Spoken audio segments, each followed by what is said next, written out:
चीन एक मसनूई जजीरे पर दुनिया का सबसे बड़ा एयरपोर्ट तामीर करने जा रहा है। साउथ चाइना मॉर्निंग रिपोर्ट के मुताबिक ये एयरपोर्ट चीन के शहर डेलियन में 20 मुरबा किलोमीटर के रकबे पर फैला होगा। ये रकबा दुनिया में मसनूई जजीरों पर बनाए गए दीगर हवाई अड्डों में सबसे बड़ा है। हांगकांग इंटरनेशनल एयरपोर्ट 12.48 मुरबा किलोमीटर, जबकि कांसाई एयरपोर्ट ओसाका जापान 10.5 मुरबा किलोमीटर पर तामीर किया गया है। ये हवाई अड्डा इन दोनों से बड़ा है और ये शहर के शुमाल मशरिक ट्रैफिक के मरकज़ के तौर पर इस्तेमाल होगा। ये एयरपोर्ट चीन के साहिली शहर डैलियन में ज़ेर तामीर है। ये अपने कुदरती महल वकूअ की वजह से पड़ोसी जापान और जनूबी कोरिया के साथ तिजारत में अहम किरदार अदा करेगा। 60 लाख से ज़ायद आबादी पर मुश्तमिल ये शहर शॉपिंग, लॉजिस्टिक्स, तेल रिफाइनरीज और टूरिज्म का मरकज़ बन चुका है।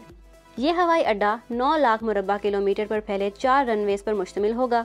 डेलियन की सूबाई हुकूमत के मुताबिक ये हवाई अड्डा एक शानदार महल वकूअ की वजह से इलाकाई ट्रैफिक का मरकज़ बनेगा।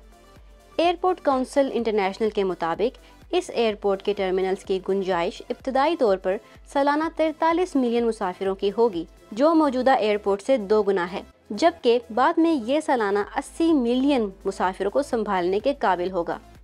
एयरपोर्ट के जरिए सालाना 1 मिलियन टन कार्गो भी तरसील होगी।